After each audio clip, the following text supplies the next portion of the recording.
Ce sont au total 24 présidents, 8 premiers ministres et vice-présidents, 18 ministres et chefs d'organisations internationales africaines et une dizaine de représentants de 48 pays africains qui prennent part à ce sommet Corée-Afrique.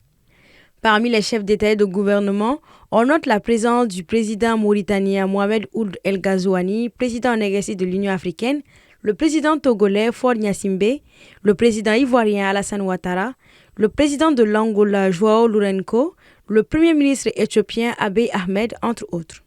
À l'ouverture de la séance ce matin, le président sud-coréen Yoon Suk-yeol s'est engagé à ce que la Corée du Sud double son aide publique au développement en faveur de l'Afrique pour atteindre 10 milliards de dollars d'ici à 2030 et à fournir 14 milliards de dollars de financement à l'exportation pour aider les entreprises coréennes à développer leurs échanges commerciaux et leurs investissements sur le continent.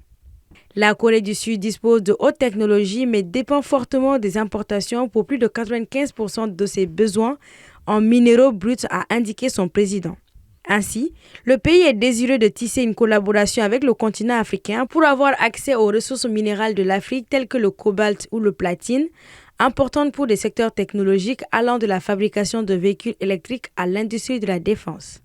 Séoul souhaite aussi étendre sa coopération avec le continent en matière d'infrastructures et d'énergie, et cela pourrait inclure la construction de routes, de chemins de fer, d'aéroports, de ports, des systèmes de villes intelligentes, y compris des transports intelligents, mais aussi la lutte contre le réchauffement climatique, a ajouté le président Yoon.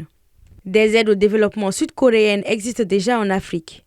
On note par exemple la centrale géothermique au Kenya et la construction du système de stockage d'énergie par batterie en Afrique du Sud. Toutefois, c'est l'Éthiopie, l'Égypte et la Tanzanie qui reçoivent près d'un quart des montants alloués au développement par les autorités sud-coréennes. Je cite, « Nous contribuerons également activement aux efforts d'intégration économique et régionale de l'Afrique par le biais de la zone de libre-échange continentale ZLECAf qui a été lancée en 2019, fin de citation, a déclaré le président sud-coréen. À noter que la ZLECAf est un accord de libre-échange sur le continent africain rassemblant 54 pays. Cet accord vise à harmoniser les tarifs douaniers sur tout le continent. Ce dossier sur la table de l'Union africaine depuis 2019 peine à entrer en œuvre.